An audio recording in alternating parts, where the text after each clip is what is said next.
Obscure Characters Month is coming. Get ready for quick-fire episodes about lesser-known and cult-favorite bots, weekly, every Saturday in December.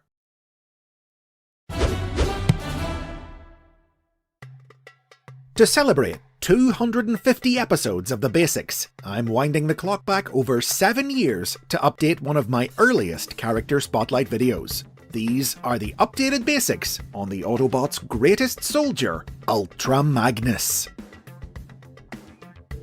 The toy that would become the original MAGNUS was first released in the Japanese toy line Diaclone in late 1984 under the name Powered Convoy, and was imported to become part of the Transformers toy line in 1986. The figure transformed into a car carrier, large enough to carry other Autobot toys. The vehicle's cab was a white recolor of Optimus Prime, transforming into its own small robot mode, while the carrier trailer converted into a suit of armor for the robot to wear. However, the idea of Magnus being a small robot wearing armor wasn't featured in any classic media, which treated his armored form as his one and only robot mode. The character of Magnus was specifically created for 1986's The Transformers the Movie. He was characterized as the consummate soldier, courageous, highly skilled, and always ready to sacrifice himself for others, who preferred following orders to giving them. Now, it's not totally clear if Hasbro always intended to import Powered Convoy to become Magnus, or if this was a decision made sometime after the character was created. But what is clear is that the earliest draft of the film's script was definitely written without any knowledge of the toy, which resulted in movie concept artist Floro Dery creating an original design for Magnus. Though unused, this design would later be reworked for the cartoon episode War Dawn to create Orion Pax, the young incarnation of Optimus Prime. Magnus made his media debut a few months ahead of the movie's release, in the Japanese original direct-to-video special Scramble City. This cartoon and its tie-in manga established that Magnus was an old friend of Optimus Prime's, to whom he was like a brother, who had arrived on Earth to coordinate the construction of an Autobot city on the planet. The movie then introduced Magnus to Western audiences as the commander of this completed city, but the film would soon see him take on a new role when the dying Optimus Prime chose Magnus to succeed him as leader of the Autobots, and passed the matrix of leadership to him. Though reluctant to take on the role, Magnus bravely led the Autobots against the threat of the monster planet Unicron. But it turned out leadership wasn't his destiny, when the Matrix itself instead chose the young Autobot Hot Rod to be its bearer, transforming him by its power into Rodimus Prime. Magnus was voiced in the film by celebrity performer Robert Stack. I'm just a soldier. I'm not worthy. But the role was taken over by series regular Jack Angel for the subsequent third season of the Transformers cartoon, in which Magnus served as Rodimus Prime's second-in-command and advisor, helping the inexperienced young leader deal with the struggles of his new position. I know you're bored, Rodimus, but with the mantle of leadership come obligations. Magnus appeared in nearly every episode of the season, with notable adventures including a team-up with the Decepticon Cyclonus to escape one of the alien Quintessons who had captured them for study, a battle over the sonic weaponry of the planet Eurythma, and having his mind briefly transferred into a synthetic human form. The continued availability of Magnus's toy in 1987 ensured he remained a presence in the cartoon right up to its final episode, and he would continue to feature in the Japanese original sequel series, The Headmasters, which restored him to his original role of Autobot City Commander. But the discontinuation of his toy in 1988 then led to him being killed off late in the series, slain in battle by his new opposite number, the Decepticon City Commander, Sixshot. However, he would be brought back to life many years later in new manga stories published in the 21st century. Ultra Magnus didn't appear in the Marvel Transformers comic book published in America, but he did feature in stories written exclusively for the British version of the series. Introduced into the comic as part of a tie-in with the UK release of the movie, Magnus was the Autobots' greatest warrior, created to spearhead a dangerous mission for the commando unit, the Wreckers. However, for all his strength and power, he proved no match for Galvatron, a time-travelling Decepticon from the future, who defeated Magnus in a one-on-one slugfest that would be remembered as one of the comic's greatest battles. Magnus spent many of his subsequent comic adventures fighting to overcome the guilt he felt for this failure, as Galvatron returned to haunt him again and again. And while Magnus would eventually regain his confidence, in all their rematches, he was never able to achieve a definitive final victory over the invincible future Decepticon. However, over 20 years later, the sequel series, Regeneration 1, at last gave Magnus the triumphant final showdown with Galvatron that the original comic had been unable to deliver. After the end of the original series, Ultra Magnus wasn't seen again until a new incarnation of the character was introduced in 2001's Robots in Disguise. Now, this Magnus was conceived in Japan as a new character inspired by the original, named God Magnus, but he was reimagined as a version of Ultra Magnus for the English language version of the series. Where the Scramble City manga had only suggested a figurative sibling relationship, Robots in Disguise Magnus was the actual brother of his series version of Optimus Prime, a bitter, hot-tempered Autobot who resented the fact that Optimus had been chosen to be leader instead of him. As seen in the Robots in Disguise cartoon, he tried to forcibly take leadership by stealing the Matrix from Optimus. But the attempt led to the brothers discovering that they could share its power by combining into the mighty Omega Prime. You can learn more about the unique history of this version of Magnus in The Basics on Omega Prime.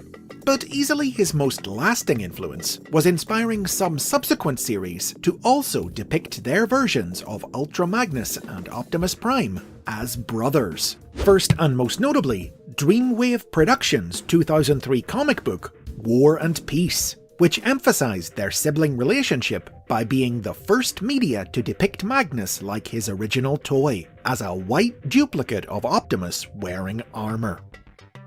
This brotherly connection also tied into an old fan theory. You see, in the original cartoon, Orion Pax was rebuilt into Optimus Prime by the old Autobot Alpha Trion. And back in the 90s, fans had come up with the theory that maybe Ultra Magnus had been rebuilt from Orion's best friend, Dion. Working on the premise that the pair both being built by Alpha Trion would make them brothers of a sort, both Robots in Disguise and Dreamwave made teasing references to this theory, which in later years would be expanded on in stories from the Transformers Collectors Club. Check out The Basics on Dion for a more detailed look at the story and the possible origins of Ultra Magnus. Dreamwave's pioneering use of Magnus's inner robot mode sparked a wave of new armorless Magnus toys, made by recoloring existing Optimus figures in white. And for most of the early to mid-2000s, these were the only new Magnus toys available, aside from a Transformers Energon version of the character in 2004. He was a recolor of Autobot weapons platform Overload from Transformers Armada, whose design had been partially inspired by the original Magnus in the first place. White Optimus recolors are still being made today, but towards the end of the 2000s, new figures inspired by Magnus's original armored form would also start to be produced, with one of the first arriving in the Transformers animated line in 2008. Voiced in the animated cartoon by actor Jeff Bennett, doing an impression of Robert Stack, this series version of Magnus wasn't Optimus's subordinate or sibling, but rather the supreme leader of all Autobots, who transformed into an assault carrier. In the course of the series, he was gravely wounded by the Decepticon spy, Shockwave, but the series was cancelled before Magnus could succumb to his injuries. The symbol of his office was the Magnus hammer, a hugely powerful weather-controlling war hammer, which inspired several subsequent incarnations of the character to also wield hammers as a signature weapon. The latter half of the 2000s also saw Magnus join the world of IDW Publishing's comic books, beginning with his own self-titled Spotlight one-shot in 2006.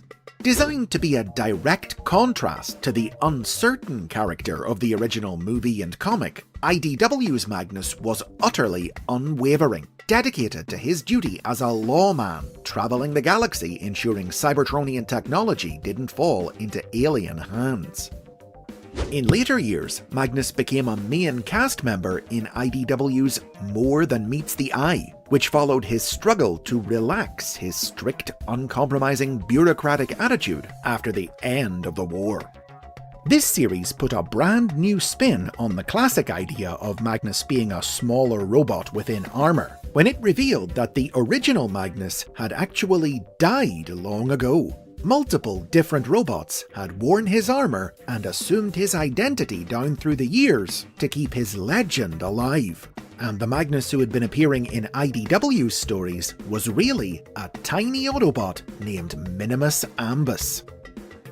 A toy of IDW's Magnus, complete with a Minimus inner robot that sat in a cockpit in his chest, was released in 2015's Combiner Wars. IDW's take on the character would notably influence Ultra Magnus's depiction in the Aligned Continuity, a multimedia project of interconnected series and stories that launched in 2010. Magnus appeared in many of the novels, comics, video games and toy lines that made up this continuity, but was most prominently featured in Transformers Prime, when he joined the main cast of the cartoon for its third season in 2013. Similar to the IDW character, this Magnus was a stern, humorless, by-the-book Autobot. He had been one of Optimus Prime's key lieutenants in the war on Cybertron, and had served as leader of the Wreckers during the conflict. When he arrived to join Prime's forces on Earth, his rigid militaristic command style aggravated the other Autobots, especially former Wrecker Wheeljack, but Magnus would soften over time, as he realized that Team Prime saw each other as family rather than soldiers. This Magnus was one of the aforementioned hammer wielders, using the ancient artifact, the Forge of Solus Prime, as his personal weapon. Ultra Magnus has enjoyed many other toys and media appearances over the years. Some other notable examples have included a Beast Wars incarnation of him named Ultra Mammoth, and an evil version of the character from the mirror universe of Shattered Glass. A particular milestone was 2019's Siege, which featured the first Magnus toy since the original to fully recreate the original concept of the character as a white duplicate of Optimus Prime wearing armour formed from his trailer. This was a Cybertronian version of Magnus, whose vehicle mode took inspiration from the Robots in Disguise character. But the figure was later retooled into a classically inspired Earth mode for the 2021 sequel series, Kingdom. This toy earned Magnus a prominent role in Netflix's tie-in cartoon.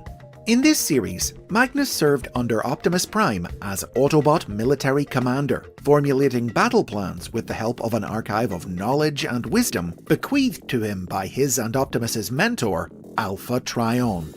But Magnus feared that Autobot defeat in the war was inevitable, and frustrated that Optimus couldn't see it, he decided to surrender himself to the Decepticons in hopes he could convince Megatron to agree to a ceasefire, only for Megatron to instead execute Magnus when he wouldn't give up the location of the Autobot base.